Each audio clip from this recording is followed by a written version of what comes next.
está no ar o programa Opinião Legal, um programa onde você pode tirar dúvidas sobre qualquer tema relacionado ao direito com os nossos colaboradores jurídicos. Veja os destaques dessa edição que nós preparamos para você.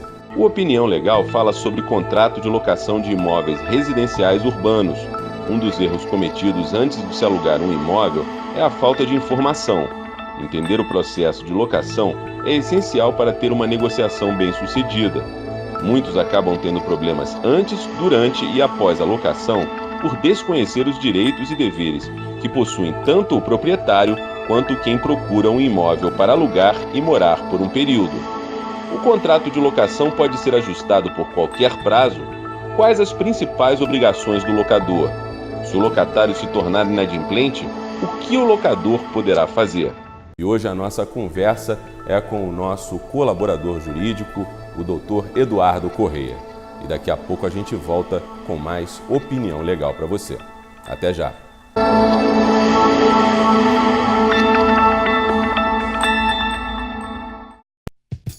Bem no coração da cidade, Teresópolis acaba de ganhar uma nova opção para quem quer fazer reuniões empresariais, palestras e muito mais. É o novo auditório do Várzea Shopping. São 150 metros quadrados e capacidade para 40 pessoas. Espaço climatizado e com data show disponível para qualquer tipo de apresentação. E você ainda conta com todo o conforto e praticidade do estacionamento e dos restaurantes e cafeterias que só o Várzea Shopping pode oferecer. Venha conhecer o novo auditório do Várzea Shopping. A melhor relação custo-benefício da cidade para sua reunião, apresentação ou palestra. Várzea Shopping, tudo em um só lugar, para você, sua família e agora também para sua empresa. Criatividade para o seu filho é isso. Mas também pode ser isso. É assim que ele entende colaboração. Mas também pode ser assim. É desse jeito que ele se comunica. Mas também pode ser desse. O mundo dele pode ir muito além. Coloque seu filho na cultura. Aqui não é só um curso, é uma escola de inglês que prepara para o mundo. Matricule-se. Cultura Inglesa. Um mundo pela frente. A revolution is happening in your town. There's no way to resist.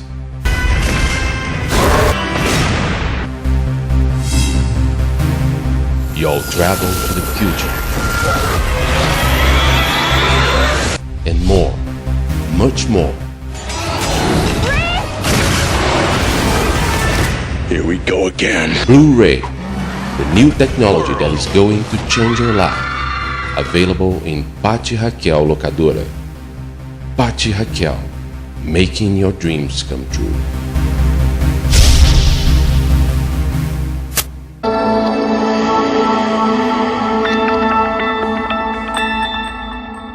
Estamos de volta com mais um bloco do programa Opinião Legal e hoje nós estamos falando sobre contratos de aluguel. Se você quiser participar, tiver alguma pergunta, alguma dúvida sobre esse tema, você pode mandar um e-mail para a gente, opiniãolegal@hotmail.com, ou então também mandar uma mensagem através do nosso WhatsApp, que você está vendo aí na tela nesse instante. Você também pode mandar e-mails ou mensagens sobre qualquer dúvida ou outro assunto relacionado ao direito que você gostaria que os nossos colaboradores jurídicos tirassem essas dúvidas para você.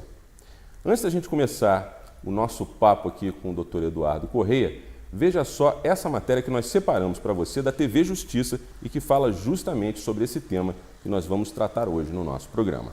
Mais de 20% das famílias brasileiras são inquilinas. E apesar de saber que a moradia tem prazo definido em contrato, muitos acabam arrumando aqui, dando um jeitinho ali.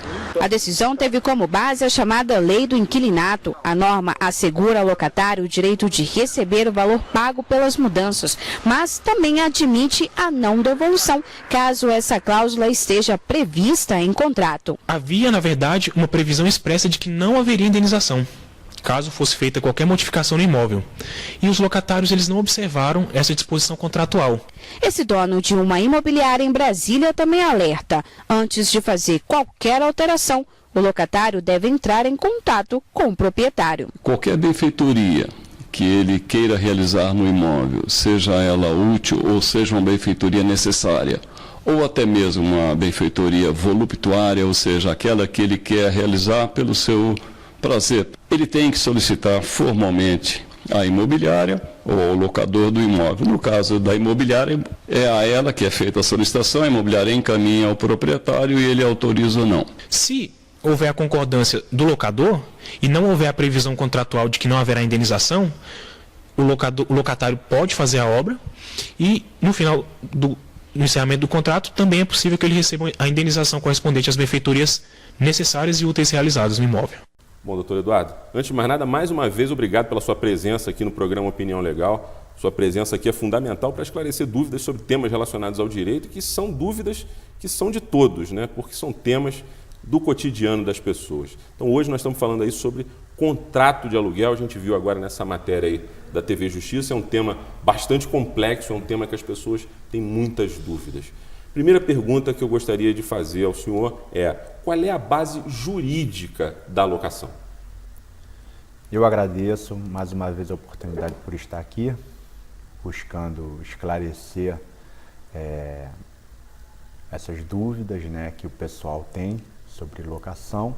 Os contratos de locação de imóveis urbanos são regulados pela Lei 8.245 de 91. E no que ela for omissa, o Código Civil. Agora, em relação à questão desses termos, né, do contrato de locação, né, temos a locação residencial e também temos a locação não residencial. Qual que é a distinção que é feita entre esses dois tipos de locação? Bem, a locação residencial ela é destinada ao locatário e à sua família. E a locação não residencial, que a gente comumente diz locação comercial, é aquela que é destinada, né, à instalação de salas, escritórios, clínicas. Aqui em Teresópolis, doutor Eduardo, como a gente tem uma cidade turística, né, na sua vocação turística, uma coisa que tem muito aqui é o hotel, flat. No caso de uma pessoa que resolva ocupar, né, esse imóvel de forma indevida, ela prolonga a estadia dela e depois diz que não quer sair. Como é que o proprietário aí desse flat, como é que o proprietário desse hotel, ele deve fazer? É uma ação de despejo, como acontece na locação? Não, de forma alguma. O hóspede que extrapola os dias contratados, ele não vai sofrer uma ação de despejo, tá? Existem regulamentos da própria ramo de hotelaria e, no caso, se aplica aí o Código Civil. Então não é despejo. Não é despejo, não. Mas é mais fácil de tirar essa pessoa, já que não se tem um contrato de locação, porque não existe um contrato, né? Quer dizer, é mais fácil de tirar. Ele preenche só uma fichinha ali na uma entrada. ficha. Né? Aí existem disposições no ramo de hotelaria, né? E, no caso, é o Código Civil que é aplicado à espécie. Né? Agora, seria uma reintegração de posse, uma ação de reintegração de posse. Uma coisa complicada, né? É até mais raro de acontecer, mas como hoje realmente esse ramo da hotelaria, os flats, as locações que são feitas às vezes até por sites, né, estão cada vez mais comuns. Essa é uma dúvida também muito comum das pessoas, né? Porque o proprietário, no caso, ele tem a posse indireta do bem e o hóspede teria a posse direta, né? Ele extrapolando os dias, então seria uma ação de reintegração de posse. Perfeito. Agora, uma outra dúvida. O imóvel, ele precisa ser obrigatoriamente do locador para ele ser alugado para uma outra pessoa? Não precisa ser necessariamente do locador. Geralmente é o proprietário quem aluga, né? Mas existem situações em que nós temos aí as administradoras de imóveis, né? E um inventariante, né? Caso ele queira alugar o imóvel, ele propriamente dito não é o proprietário, mas é o representante legal, né, porque ele está na posse do bem. Então, ele pode pedir autorização ao juiz, se o inventário estiver demorando, e ele, né, como representante legal, então pode alugar o imóvel. Um imóvel que pertence a várias pessoas, né? Você acabou de falar aí, você deu um exemplo aí de imóvel que está no inventário, ou até um imóvel que pertence a várias pessoas, em comum, né? São vários proprietários. Ele também pode ser dado em locação? Sim, desde que haja um consenso da maioria, ele pode ser alugado. Desde que haja esse consenso, né? Entre a maior parte dos proprietários. Senão pode ter briga, e aí vai ser uma briga ali de muitos, né? Em relação à questão de quem ali vai receber e como vai receber esse aluguel, né? Depois como é que vai ser feita essa divisão. Então tem que ter esse consenso, né? Sim, tem que ter esse consenso da maioria. Vou pedir licença agora, doutor Eduardo, para a gente fazer uma pequena pausa. A gente vai para os nossos comerciais e daqui a pouco a gente volta com mais um bloco do programa Opinião Legal. Até já!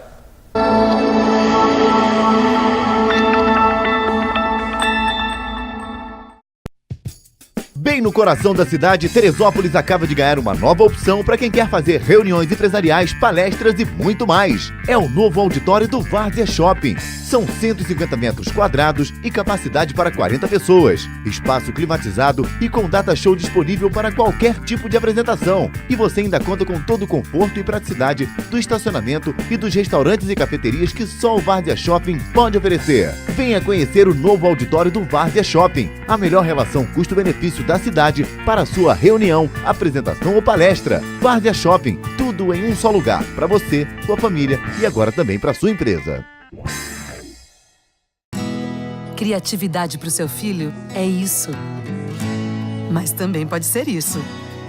É assim que ele entende colaboração. Mas também pode ser assim. É desse jeito que ele se comunica. Mas também pode ser desse. O mundo dele pode ir muito além. Coloque seu filho na cultura. Aqui não é só um curso, é uma escola de inglês que prepara para o mundo. Matricule-se. Cultura Inglesa. Um mundo pela frente. A revolution is happening in your town. There's no way to resist.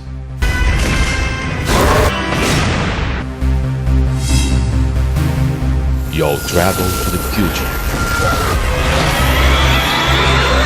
And more, much more.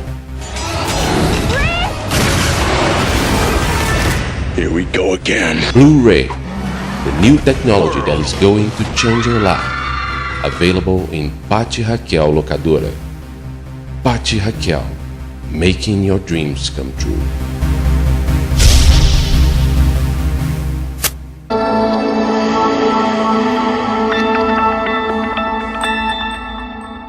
Estamos de volta com mais um bloco do programa Opinião Legal e hoje nós estamos falando sobre contrato de locação. Se você quiser participar do nosso programa, tirar dúvidas com os nossos colaboradores jurídicos, não só sobre o tema que nós estamos tratando hoje, mas sobre qualquer tema relacionado ao direito, basta você mandar um e-mail para a gente. Nosso e-mail é opiniãolegal@hotmail.com ou então através do nosso WhatsApp. O número você está vendo agora aí na nossa tela. Então vamos dar continuidade aqui à nossa conversa com o Dr. Eduardo Corrêa. Dr. Eduardo, uma pergunta que eu acho que é básica e acho que até deveria ter feito no primeiro bloco, mas não temos tempo ainda. O que é locação, né? Qual é esse conceito aí de locação? É um contrato feito entre duas pessoas ou mais, onde o locador ele transfere o uso e o gozo temporário de uma coisa não fungível. Ou seja, é justamente o contrato ali onde a pessoa cede um imóvel para que a pessoa possa habitar durante algum tempo, né? Quer dizer, tem essa coisa não fungível é porque ela não pode ser consumida, ela tem que ser restituída, né? Da mesma forma como foi dada, né? E e é temporário, né? Ela não é eterna, porque senão seria compra e venda, seria um contrato de compra e venda. Uma pergunta que eu gostaria de fazer, pode parecer maluquice, mas eu sei que o senhor como advogado vai saber entender, né, o detalhe aqui da minha pergunta. Há locação sem aluguel? Não há locação sem aluguel, né? O aluguel geralmente ele é pago mensal, mês a mês, né? Há situações em que o aluguel ele pode ser pago antecipadamente, quando é um contrato para a temporada ou quando o contrato também não prevê aquelas modalidades de garantia. Então ele pode ser exigido antecipadamente, mas não há contrato sem aluguel. O que pode acontecer também é o locador ele estatuir que ele pode receber uma participação nos lucros, no caso quando a locação for comercial, entendeu? Mas a contraprestação tem que ser sempre em dinheiro. E também se for uma locação onde não há pagamento de aluguel, a pessoa deixa de ter esse caráter de locação. Aí seria uma cessão, alguma coisa desse gênero. Não havendo aluguel, pode ser um empréstimo. E aí a gente cai para o contrato de comodato. Agora, se o valor do aluguel, a gente está falando dessa questão do preço do aluguel, se o valor do aluguel estiver fixado abaixo, né, ou acima do preço de mercado, cabe algum tipo de medida judicial por parte do inquilino? Ou medida judicial ou mesmo um acordo entre as partes, né? Não havendo um acordo amigável entre as partes para ajustar o aluguel, após 3 anos, ambas as partes, tanto o locador como o locatário, podem ingressar em juízo com uma ação chamada revisional de aluguel. Mas eu recomendo sempre primeiro ter essa conversa, né? O caminho ali do acordo é sempre o melhor para só depois então recorrer à justiça, né? Havendo reajuste ou a amortização do aluguel, o aluguel sendo diminuído, somente após 3 anos é que se poderá rediscutir de novo essa questão, tá? Uma outra dúvida, doutor Eduardo, o contrato de locação ele pode ser ajustado por qualquer prazo? Sim, a princípio ele pode ser ajustado por qualquer prazo. Se o contrato de locação ele tiver um prazo igual ou superior a 10 anos, aí depende da vênia conjugal. O que é a vênia conjugal? Um casal. O marido faz um contrato de locação com prazo superior a 10 anos, ou igual a 10 anos ou superior a 10 anos. Ele precisa do consentimento da esposa. Se a esposa depois ficar sabendo que esse contrato foi celebrado, ela pode pedir a anulação desse contrato, ou ela ou os sucessores. Agora, mesmo não havendo esse prazo determinado, o mercado ele estipula, de certa forma, um padrão para esses contratos de aluguel. Qual é esse prazo, mais ou menos, que há, doutor? A lei do inquilinato, ela visa proteger o locatário, o inquilino. Então, ela determina, né, ela aconselha que esses contratos sejam por 30 meses, igual ou superior a 30 meses. Por quê? Porque terminando esse prazo de 30 meses, você pode denunciar o contrato e receber de volta o imóvel. No caso... Por isso que o ideal é que esses contratos sejam por 30 meses, mas nada impede que seja por prazo menor, de 1 ano. Mas fazendo um contrato com prazo menor de 30 meses, com tempo menor de 30 meses, existem determinados motivos para que você possa reaver o imóvel.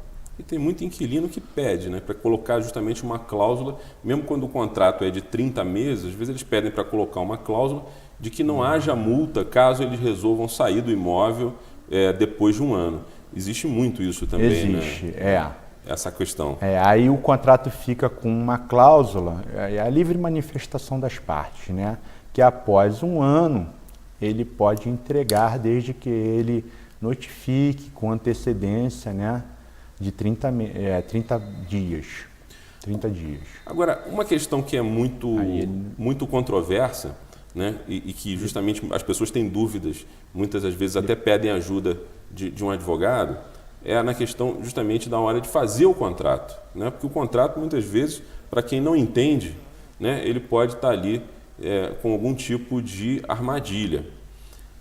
Então, quais são os termos? Essa que é a minha dúvida. Quais são os termos principais que devem constar aí do contrato de locação residencial? O contrato de locação, ele é de livre manifestação de vontade das partes, tá? É importante, primeiro, que se faça um contrato por escrito. Porque se o contrato de locação for verbal, presume-se que ele seja por tempo indeterminado. Isso é importante. Outra coisa, é importante que se peça recibo de locação, tá?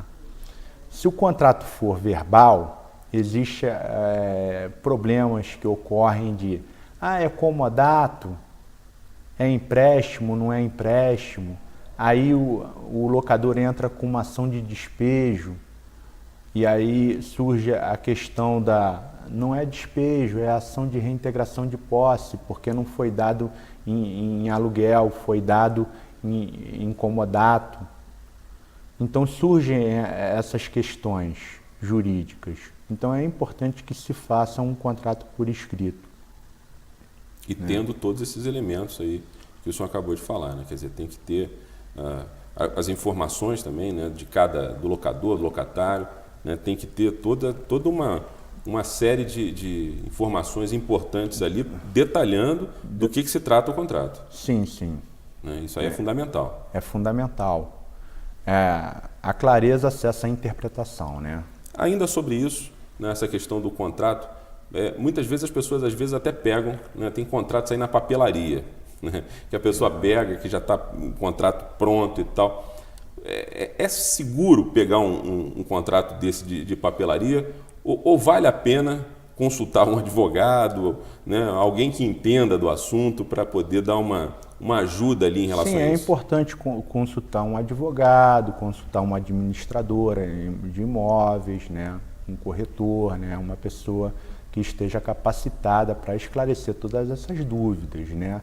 Mas o que vale mesmo, né, o que é importante é o caráter da pessoa, né? Mas isso não vem escrito no contrato. Isso não vem escrito no contrato. Por isso que é importante a pessoa não fazer as coisas às pressas, né? Procurar um serviço de proteção ao inquilinato, fazer uma pesquisa para saber se realmente aquela pessoa que está querendo ingressar no imóvel tem condições de pagar, tem renda, porque hoje em dia um aluguel, né, quando se paga, né, nele vem atrelado condomínio, IPTU, taxa de incêndio, né?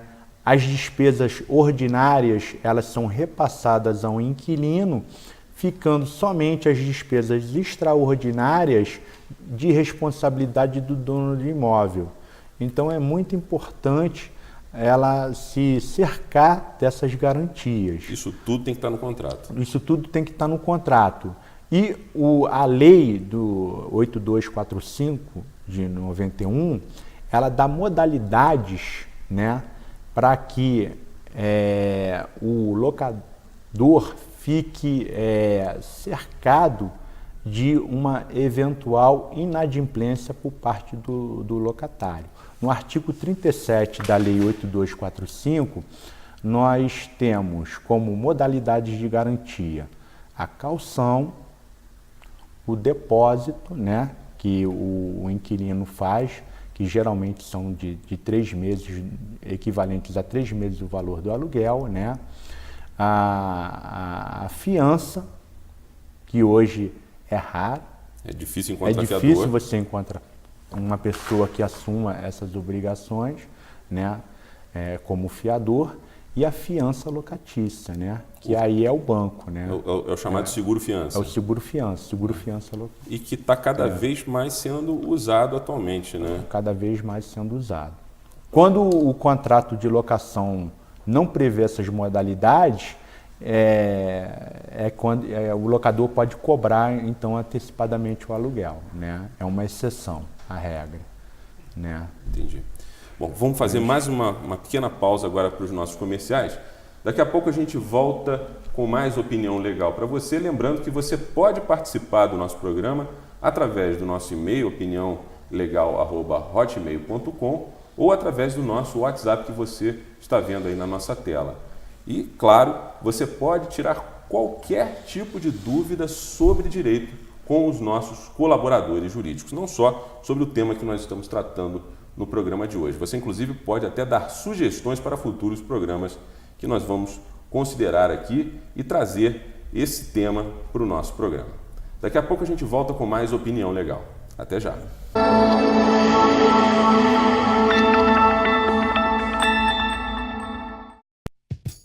Bem no coração da cidade, Teresópolis acaba de ganhar uma nova opção para quem quer fazer reuniões empresariais, palestras e muito mais. É o novo auditório do Várzea Shopping. São 150 metros quadrados e capacidade para 40 pessoas. Espaço climatizado e com data show disponível para qualquer tipo de apresentação. E você ainda conta com todo o conforto e praticidade do estacionamento e dos restaurantes e cafeterias que só o Várzea Shopping pode oferecer. Venha conhecer o novo auditório do Várzea Shopping. A melhor relação custo-benefício da cidade para sua reunião, apresentação ou palestra. Várzea Shopping, tudo em um só lugar, para você, sua família e agora também para sua empresa. Criatividade para o seu filho é isso. Mas também pode ser isso. É assim que ele entende colaboração. Mas também pode ser assim. É desse jeito que ele se comunica. Mas também pode ser desse. O mundo dele pode ir muito além.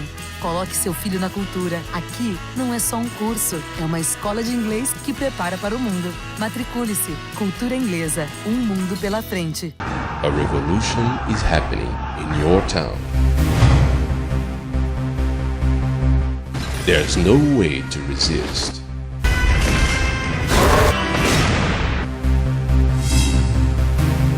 You'll travel to the future. And more, much more. Here we go again. Blu-ray, the new technology that is going to change your life. Available in Pátio Raquel Locadora. Pátio Raquel, making your dreams come true.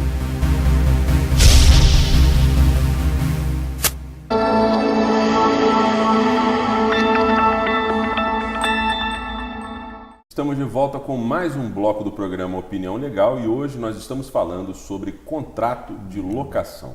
Se você quiser participar, você pode mandar a sua pergunta através do nosso e-mail, opiniãolegal@hotmail.com, ou também através do nosso WhatsApp. O número você está vendo aí na tela. Lembrando que você pode também dar sugestões para outros temas do nosso programa, né? O nosso programa sempre tratando de temas ligados ao direito. Ou então, se você tem alguma dúvida jurídica qualquer, você pode entrar em contato com a gente, que a gente vai ter o maior prazer em repassar para os nossos colaboradores jurídicos. Dando continuidade aqui à nossa conversa com o Dr. Eduardo Corrêa, Dr. Eduardo, no caso aqui das obrigações do locatário, a gente estava falando sobre contrato, né? Como é que esse contrato tem que ser feito, a questão dos detalhes, a questão da atenção em relação ao contrato.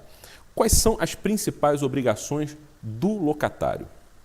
Bem, as principais obrigações do locatário, elas estão previstas no artigo 22 da Lei do Inquilinato.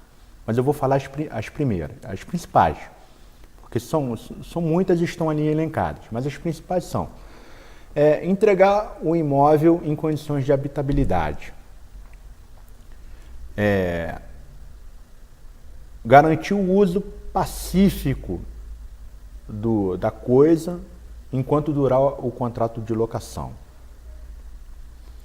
Se o inquilino exigir, deverá ser feito um rol, um inventário discriminando as condições do imóvel. Isso é muito importante, porque como o locatário, ele ao final do contrato, ele está obrigado a restituir a coisa nas mesmas condições em que recebe, então é uma obrigação do locador fazer um inventário discriminando as condições do bem dado em locação. E essa checagem tem que ser muito bem feita, porque às vezes um pequeno detalhe ali, no pode final... causar problema. Com certeza. Né? Isso é importante ter essa Inclusive, atenção. direito de retenção, né? Com benfeitorias que porventura sejam feitas durante o contrato. Então é importante você detalhar como é que você está entregando um imóvel para depois lá na frente não ter problemas na hora da devolução. Emitir recibo. E o recibo ele também não pode ser genérico. É importante especificar o que está sendo pago. Se está sendo pago o IPTU, especificar aluguel e IPTU. Se está sendo pago aluguel, IPTU e seguro, especificar também o valor do seguro. O recibo ele não pode ser genérico, ele tem que ser bem específico, com os valores, discriminando os valores. Pagar as despesas extraordinárias do imóvel. As despesas ordinárias também seriam dele, mas geralmente elas são repassadas a um inquilino. Essas são as principais garantias, né? Agora, se o imóvel... Obrigações, perdão. Se o imóvel ele apresenta algum tipo de problema, algum tipo de defeito aí no período em que ele está sendo locado, né? O que pode ser feito? No caso do inquilino, ele pode exigir alguma coisa para que esse defeito, esse problema seja consertado? Ele pode exigir isso do proprietário? Então, se na hora da entrega do imóvel ao inquilino, ele perceber que existe algum defeito, ele tem que apontar e reclamar imediatamente, né?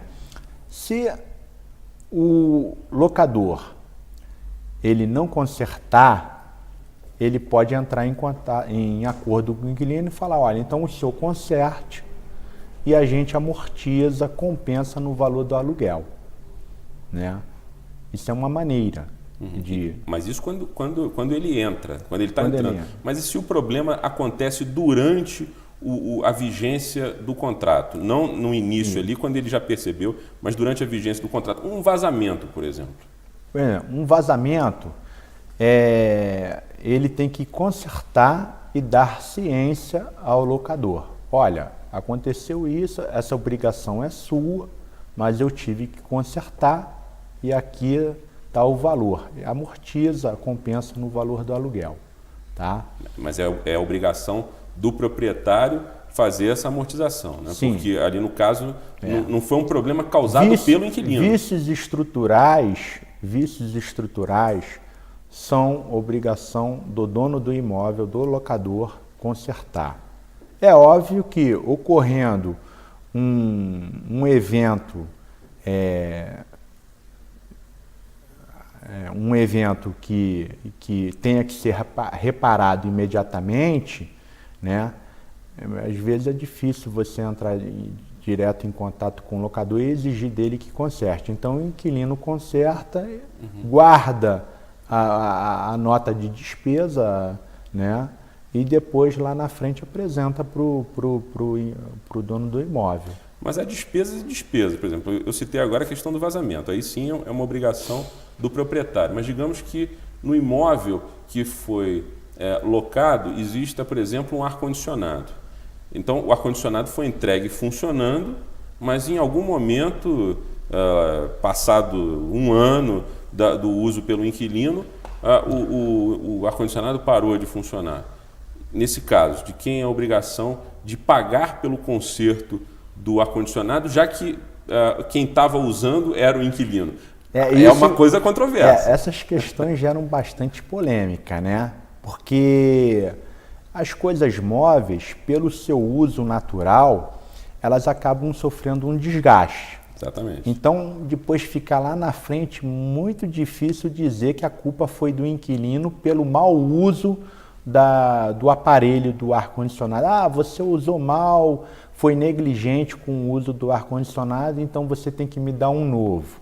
Isso é bastante complicado. O que a lei do inquilinato ela determina é que benfeitorias úteis feitas no imóvel, né, desde que autorizadas pelo locador, elas ao final podem ser indenizadas. Então, por exemplo, um terreno com gramado. Toda vez que você entra com um carro, você suja o imóvel, o piso.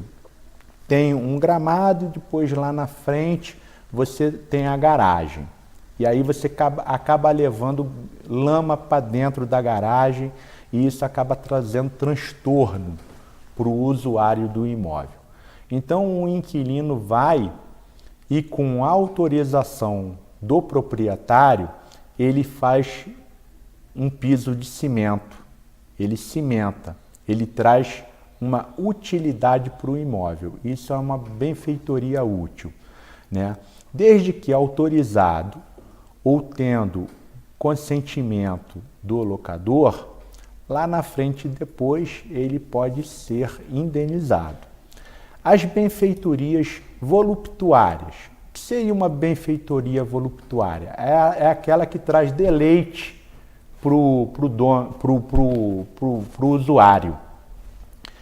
Ele pode levantá-las, né, desde que não danifique o imóvel.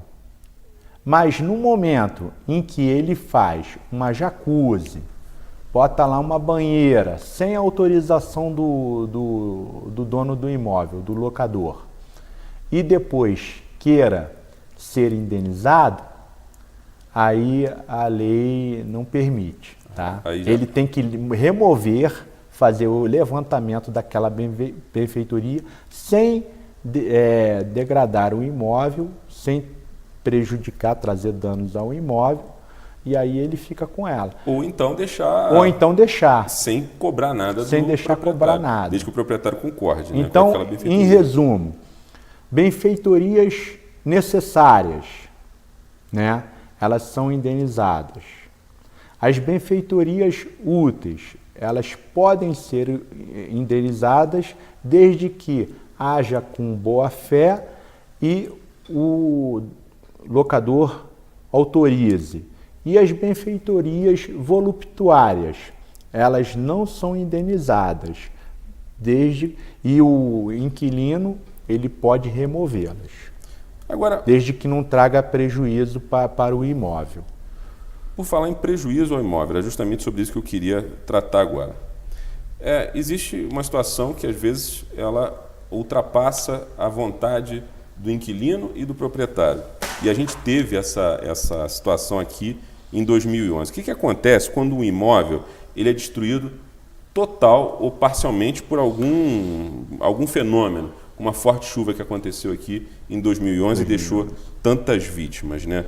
O locador, ele tem algum tipo de obrigação, ele fica responsabilizado em garantir que aquele imóvel ele ainda possa ser habitável ali pelo inquilino, porque não foi uma coisa que aconteceu pela vontade do proprietário, foi uma coisa de força maior. Isso depende muito também do poder público, né? Sim, Defesa civil, exatamente. Se ela interdita o imóvel, né? Se ela condena aquele imóvel para uso de habitação. Mas, geralmente, essas questões que envolvem caso fortuito, força maior, eventos da natureza que são imprevisíveis, né? O locador ele não se responsabiliza, porque ele já está sendo penalizado, coitado. Ele já está perdendo a casa dele ali. Então, ela entra mais pela teoria dos riscos mesmo, né? Um evento como esse que aconteceu em janeiro de 2011, onde várias pessoas perderam a casa, se uma casa daquela estava alugada, que culpa tem o locador?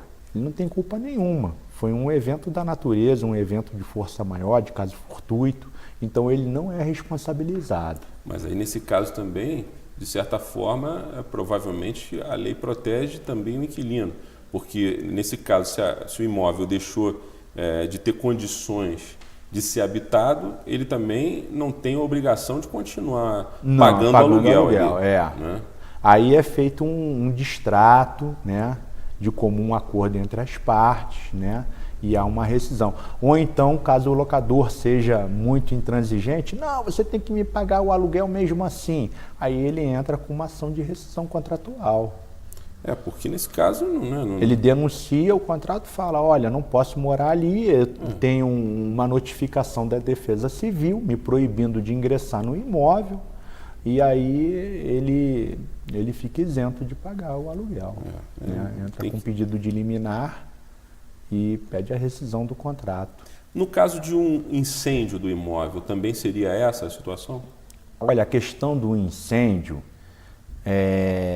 há uma presunção, né, de que a culpa é do locatário. Do locatário, não do locador. Isso, né? Então, cabe ao locatário, ao inquilino, provar de que o evento incêndio não se originou no imóvel dele, que se originou no vizinho, que se originou em outro lugar. Desde que provado, aí ele fica isento de culpa. Mas o ônus da prova é do locatário, é do inquilino. É do inquilino, o ônus da prova é do inquilino. Isso é uma coisa importante. É o que a gente chama de responsabilidade civil subjetiva presumida. Isso é importante, porque hoje em dia, esses casos de incêndio em imóveis, eles estão se tornando cada vez mais comuns, até porque como é grande, né, e cada vez maior o número de aparelhos elétricos, eletrônicos que são ligados nas redes, né, dos imóveis, muitas vezes o imóvel é antigo e não aguenta toda aquela sobrecarga. Então, muitas vezes acontece um incêndio por causa disso. É bom esse esclarecimento aí de que o inquilino deve ter esse cuidado, né, na hora de ligar esses aparelhos todos, porque, como o senhor está falando, o ônus da prova, quer dizer, ele que vai ter que provar que a culpa não foi dele. É do morador, o ônus da prova é do morador. Ele provando que o incêndio foi, a causa do incêndio veio de outro lugar, que não do imóvel locado, que veio do imóvel vizinho, ou que foi um raio, aí o ônus acaba saindo da esfera dele e recaindo na esfera de terceiros, ou até mesmo, como a gente acabou de falar agora há pouco, caso fortuito, ele não responde. Agora, uma outra questão e que é muito comum também.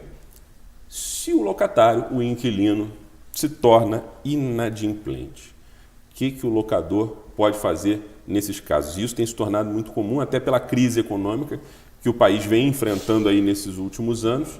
As pessoas estão perdendo a sua capacidade de honrar os seus compromissos e fica ali uma situação em que o imóvel está sendo ocupado, né, por uma pessoa que não tem condições de honrar o compromisso mensal ali de pagar o aluguel. O que o locador, o proprietário do imóvel pode fazer nesses casos? Entrar com uma ação de despejo. O artigo 9º da Lei do Inquilinato diz que a única maneira do locador reaver o imóvel é mediante ação de despejo. Então, existem nesse inciso 9º algumas causas elencadas. Mútuo acordo. Inciso 2º, infração legal ou contratual, e aí a falta de pagamento já está incluída nesse inciso, mas vem o terceiro, que fala deixar de pagar aluguel e acessórios da locação. Então, deixando o inquilino de pagar o aluguel, caberá ao locador notificá-lo para desocupar o imóvel, e a ação de despejo é uma ação dúplice.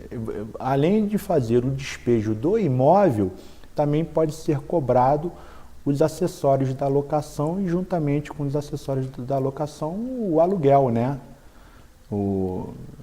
Deverá ingressar com ação de despejo. E hoje em dia esse tipo de ação é uma ação que o proprietário consegue fazer isso com celeridade, doutor Eduardo? Porque a gente sabe que a justiça como um todo, ela demora muito para tomar, né, a ação prática da coisa.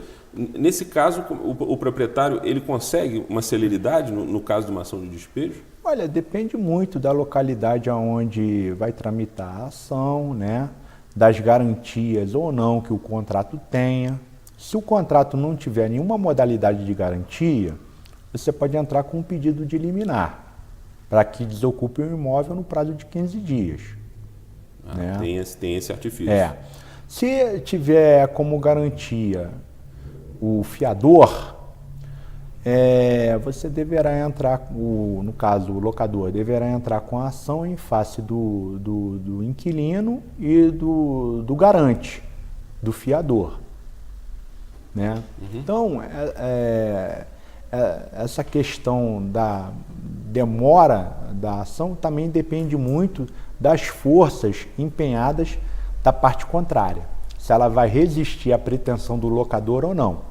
E é comum resistir? Olha, existem situações em que há a possibilidade até da purga da mora. O que seria a purga da mora?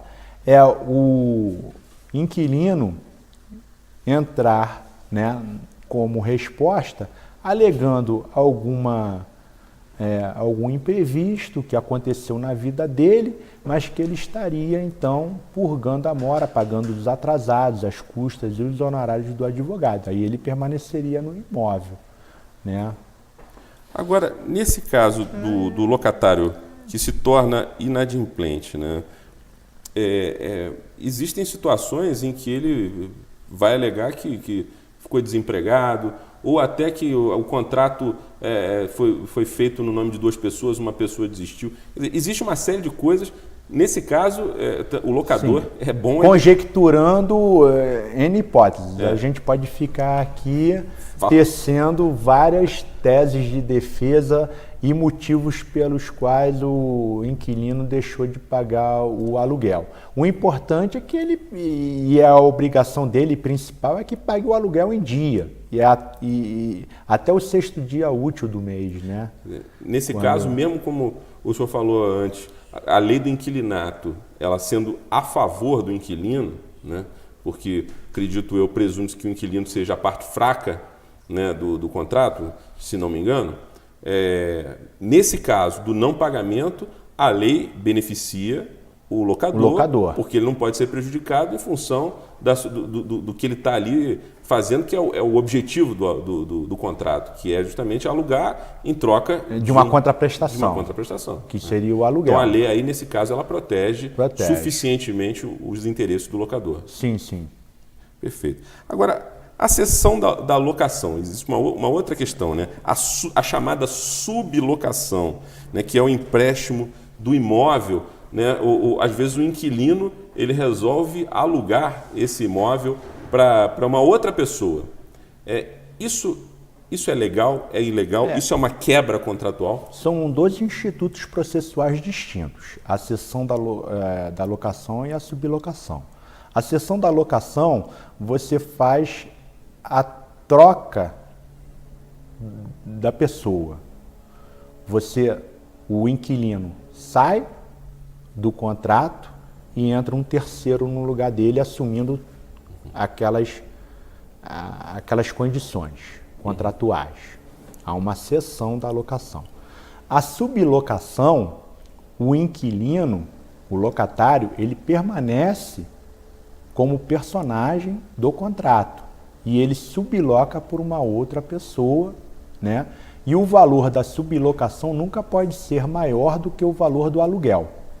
Então existe o locador, existe o locatário e, ligando esses dois, um contrato de locação.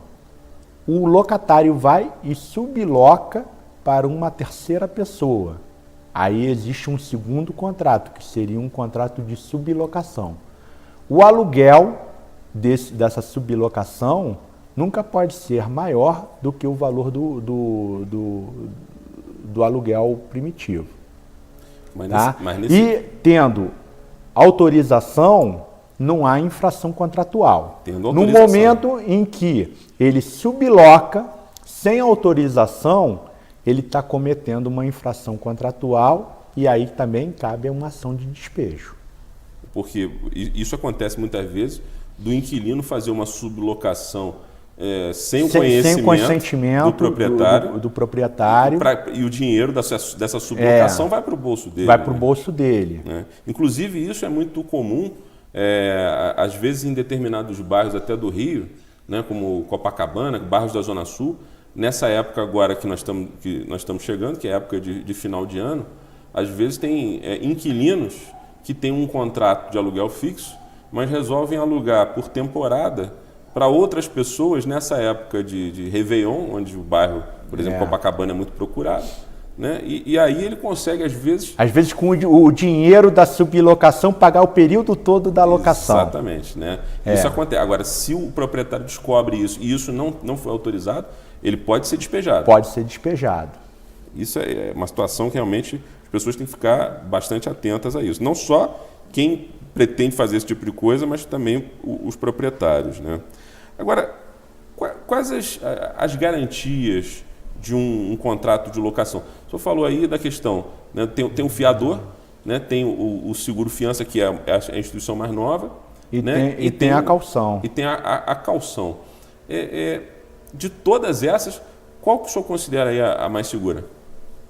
É o seguro-fiança. Hoje é o seguro-fiança, é mais seguro até do que o próprio fiador? O fiador é uma figura rara, né? É aves rara. Cada vez mais. Cada vez mais, né? O mais usual é a caução, que é um valor depositado equivalente a 3 vezes o valor do aluguel. Uhum. Ele é depositado numa conta poupança, tá? Abre-se então uma conta poupança, deposita-se esse dinheiro e ao final do contrato, né? Todas aquelas vantagens que os juros, a correção, geralmente conta poupança não tem, o valor é pequeno, né? De correção monetária é 6% ao ano, mas todas as vantagens oriundas com aquele depósito principal, elas têm que ser levantadas e devolvidas ao inquilino se não tiver nenhum reparo para se fazer no imóvel, né? Se ele terminou o contrato de locação e não ficou devendo aluguel, né? Que às vezes esse dinheiro serve justamente para fazer esses pequenos acertos. Sim. Né? O contrato com essa modalidade de garantia, então, é a mais usual, o depósito calção. E temos também o fiador, que é raro. Que é raro. Hoje em dia ninguém quer ser fiador. Hoje em dia é difícil, então, só mesmo pai para filho, né? Com certeza. E olha lá. E olha que tem pai que não vai querer. E o pai tem que ficar em cima, de vigilância, para ver se o filho está pagando o aluguel. Com certeza. Bom, eu vou pedir sua licença mais uma vez, doutor Eduardo, a gente vai para uma nova pausa para os nossos comerciais. Antes, eu gostaria de lembrar que se você quiser participar do nosso programa, basta entrar em contato com a gente através do nosso e-mail, opiniãolegal@hotmail.com, ou através do nosso WhatsApp. O número você está vendo aí agora, nesse momento, na nossa tela. Daqui a pouco a gente volta com mais um bloco do programa Opinião Legal. Hoje nós estamos falando sobre contrato de aluguel. Até já!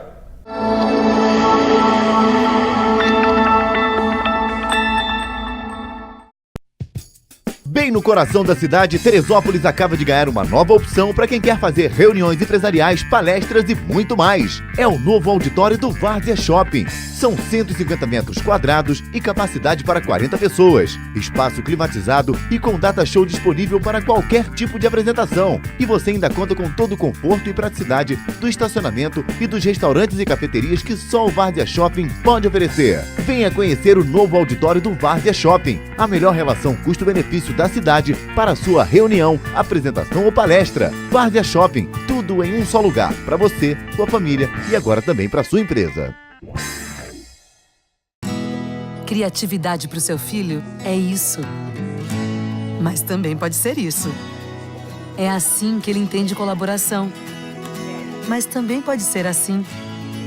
É desse jeito que ele se comunica. Mas também pode ser desse. O mundo dele pode ir muito além.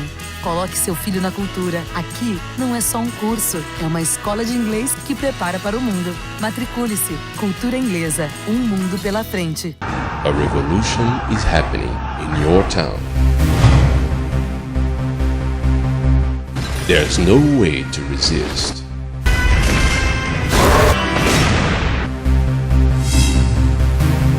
You'll travel to the future. And more, much more. Here we go again. Blu-ray, the new technology that is going to change your life. Available in Pátty Raquel Locadora. Pátty Raquel, making your dreams come true.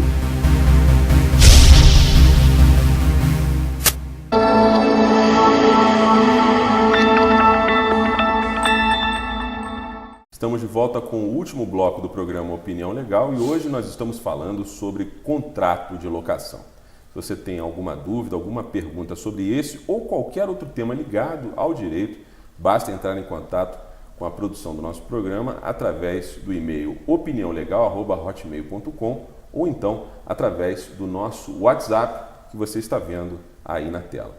Basta entrar em contato e nós vamos repassar a sua dúvida, a sua pergunta sobre qualquer tema relacionado ao direito aos nossos colaboradores jurídicos.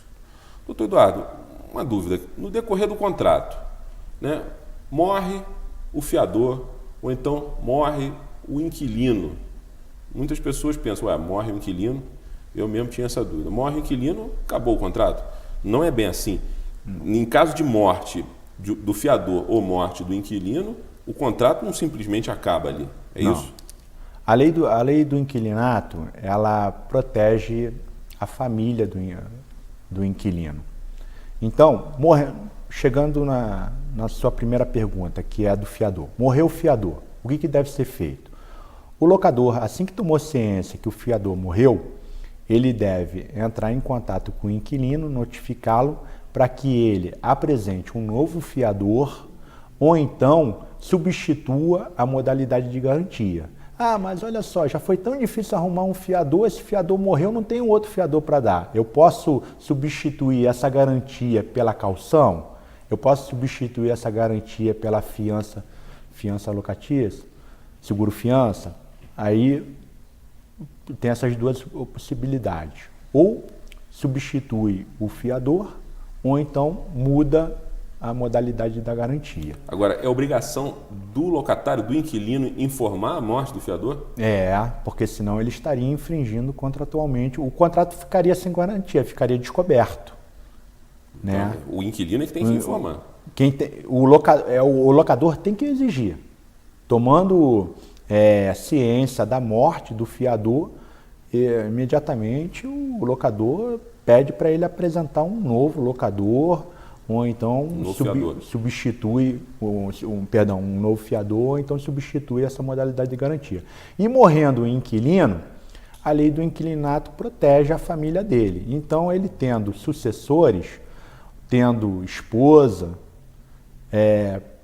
continua subrogada no contrato a cônjuge sobrevivente ou cônjuge sobrevivente, os filhos, qualquer descendente, né, desde que esteja morando no imóvel, né, ele se subroga. Então tem essa coisa. Então não é simplesmente o inquilino morreu, como muita gente vai imaginar, o proprietário pode ir lá e abrir o imóvel, tomar posse novamente do imóvel. Não pode. Ele tem que ter essa questão do despejo. Ou então o pagamento de o locador ele tem a posse indireta do bem durante o contrato de locação. Então, para ele reaver a posse direta do bem, só mediante ação de despejo. Se o inquilino não deixou nenhum descendente, ele será obrigado a entrar com uma ação de despejo, tá? Com pedido de liminar, né? Aí ele faz um depósito de 3 vezes do valor do aluguel, equivalente a 3 mensalidades, né, do aluguel, e entra com pedido de liminar, provando que o inquilino não deixou nenhum descendente e que ele deseja reaver o imóvel. Uma situação menos radical do que a morte, embora tão ruim quanto para o proprietário. Se o inquilino resolve abandonar o imóvel no meio do contrato, no meio ou em qualquer momento do contrato que ainda não se encerrou. Ele fecha o imóvel e dá no pé, vai embora. Dá no pé, infelizmente também tem que entrar com ação de despejo. Ele não pode ser emitido assim na posse do bem. Quer dizer, a ação de despejo, ela é a única ferramenta que o proprietário tem nesse caso para reaver, o imóvel. Porque existe um contrato de locação em vigor, vigendo. Então, tem que pedir a rescisão do contrato de locação, o despejo do imóvel e a emissão na posse. Então, mesmo que o inquilino ele abandone o imóvel, o proprietário, o locador, ele não pode ingressar. Até porque é uma medida de segurança para ele. Ele não sabe o que tem dentro do imóvel. Lá dentro pode ter um objeto de crime. Então é importante que ele procure o judiciário, ingresse com uma ação de despejo. Vai ser expedido um mandado de emissão na posse. E aí ele vai acompanhado do oficial de justiça e entra no imóvel com o oficial de justiça. Ele não pode chegar e meter a chave na porta e entrar, que ele estaria cometendo uma infração. Agora, reaver a posse através da ação de despejo, mesmo que demore, é quase certo, né? É certo. Agora, reaver o dinheiro, o prejuízo que ele teve, porque provavelmente a pessoa abandonou e deixou de pagar algum tipo de mensalidade, deixou de pagar a mensalidade, deixou de pagar o aluguel, ou deixou de pagar, né, o IPTU e outras contas, isso aí vai ser muito difícil dele reaver, né? Não sei. É difícil, né? É uma conjectura. É uma conjectura, mas a ação de despejo, como eu já disse, ela é dúplice. Ela tem um pedido atrelado a ela, que é o de cobrança de aluguéis atrasados. Então, enquanto o locador não for emitido na posse, né, ali vai estar computando, né, vai estar sendo aglutinado a cada mês que a ação de despejo durar, os valores dos aluguéis devidos. E lá na frente, depois, ele pode fazer uma execução, né, dessa cobrança, né, em nome do inquilino, até colocar o nome dele no Serasa. Fora as custas judiciais também. As custas judiciais, honorários de advogado. Uma outra pergunta, doutor Eduardo, a rescisão unilateral do contrato de aluguel, né? Esse contrato de locação por tempo determinado, no que acarreta essa rescisão unilateral? O que pode acontecer? Em multa, né? A gente diz que o contrato de aluguel ele está por prazo, a lei fala, prazo indeterminado. Quando está por prazo determinado, foi o que você disse, né? Prazo determinado. Tem que se respeitar esse prazo da locação. Se por acaso o inquilino ele quer devolver o imóvel, ele está sujeito a pagar uma multa proporcional ao tempo que falta para terminar o contrato. Então, um exemplo bem simples. O aluguel é de R$3.000 e fez um contrato por 3 anos. Ao final do primeiro ano, o inquilino resolve entregar o imóvel. Ele pagaria apenas 2 aluguéis de multa, o valor equivalente a 2 aluguéis de multa, porque ainda restariam 2 anos para terminar o contrato. Tem essa proporcionalidade. Tem essa proporcionalidade. Em relação à multa, né? Quando o contrato está por prazo determinado. A gente diz prazo determinado, mas a lei, né? Porque o prazo é o período que medeia entre o início e o fim de um período. Se o contrato ele tem um tempo certo para iniciar e um tempo certo para findar, né, a gente, quando diz prazo determinado, é tempo determinado. Agora, no caso do contrato por tempo indeterminado, como é que qualquer uma das partes pode fazer para interromper né, para finalizar esse contrato, já que o contrato foi estabelecido ali por tempo indeterminado? Como é que as pessoas podem fazer, tanto o locador quanto o locatário? Vamos lá. O contrato, então, ele foi celebrado com prazo de 30 meses, ou superior a 30 meses. Superior, né? No caso, aí seria indeterminado. Ao final dos 30 meses, caberia às partes rescindirem o contrato, né, e ser devolvido o imóvel ao locador. Se o imóvel não é devolvido e o inquilino permanece, o prazo fica por tempo indeterminado. E aí o locador, a qualquer momento, ele pode notificar o inquilino para que no prazo de 30 dias desocupe. É o que a gente chama de denúncia vazia, né? É aquela denúncia sem motivo, por isso que o nome é denúncia vazia, porque não teria motivo. Terminou o contrato, ele ficaria descoberto, né? E aí, a qualquer momento, sem motivo, o locador pode chegar e falar: olha, eu quero de volta o meu imóvel. Eu lhe dou um prazo de 30 dias para que você me devolva. E da mesma forma, o inquilino, durante esse período do tempo indeterminado, olha, eu quero devolver. Ele notifica o dono do imóvel, o locador, e fala: olha, eu estou devolvendo daqui a 30 dias o imóvel. Entendi. Quer dizer, nesse caso aí, então, é como se fosse o contrato de trabalho, com carteira anotada, o aviso prévio, né?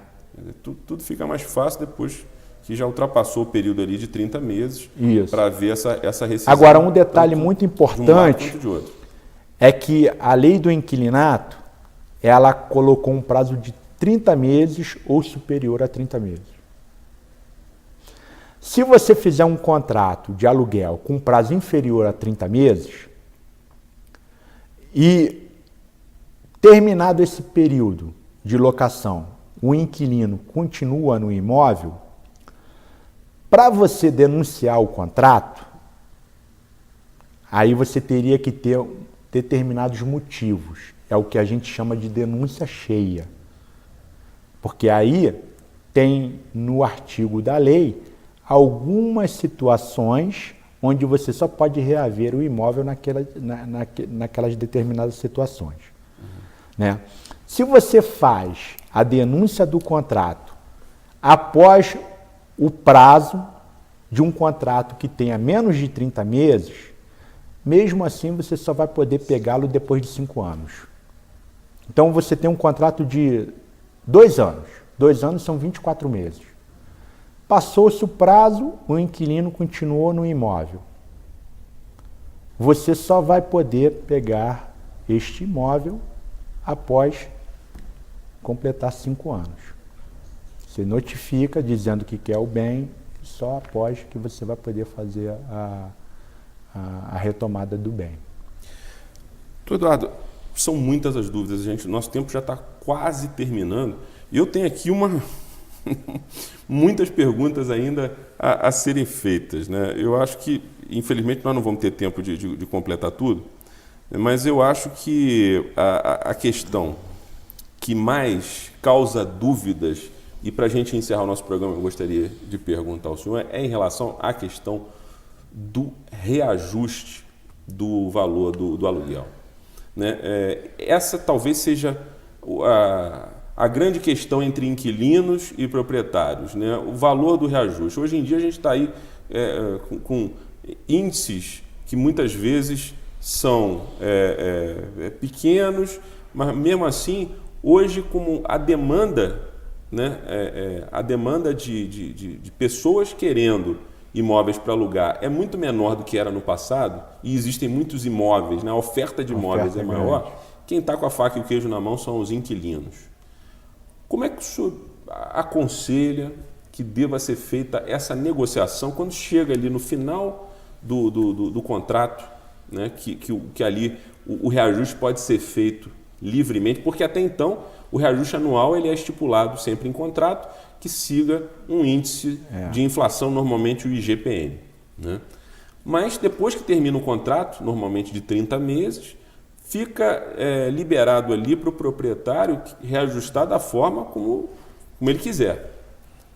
Mas hoje em dia, com essa situação de crise, como é que o senhor aconselha, quer dizer, tanto proprietários quanto inquilinos, nessa negociação ao fim do contrato em relação à questão do reajuste? Para o proprietário, vale a pena, às vezes, abrir mão de um reajuste mais poupudo para manter o inquilino? O que o senhor aconselha? Para a gente encerrar. Essa questão é um pouco subjetiva, mas eu posso dar alguns parâmetros. Primeiro parâmetro que deve ser levado em conta durante o contrato de locação, o inquilino foi um bom proprietário? Foi um bom contratante? Ele pagou em dia? Ele trouxe algum aborrecimento? Ele depredou o imóvel? Da sua vez também, por parte do inquilino, o dono do imóvel, o locador, ele é uma pessoa boa praça? Então, esse é um aspecto. A segunda questão é o valor do aluguel. O valor do aluguel praticado está dentro do valor de mercado que os outros imóveis estão sendo alugados. Foge muito, há uma disparidade muito grande. Isso tudo tem que ser levado em conta. Nessa hora da negociação. Nessa hora da negociação. Né? E é muito importante haver bom senso de ambas as partes, né? Porque hoje em dia, tanto por mais que o inquilino esteja com a faca e o queijo na mão, muitas vezes também, diante da enorme variedade de imóveis, nem todos esses imóveis são bons imóveis, nem todos os proprietários também, como você falou, são boa praça, são bons no trato com o inquilino. Então é bom que haja bom senso de ambas as partes. É bom que haja bom senso, né? Porque jogo de cintura também, né? Existem situações, não estou querendo fazer aqui uma apologia ao atraso do aluguel, mas às vezes a pessoa não tem o dinheiro naquela hora para pagar o aluguel, mas tem no dia seguinte. Então, né? Tem que haver Tem que ter um pouco de jogo de cintura, né?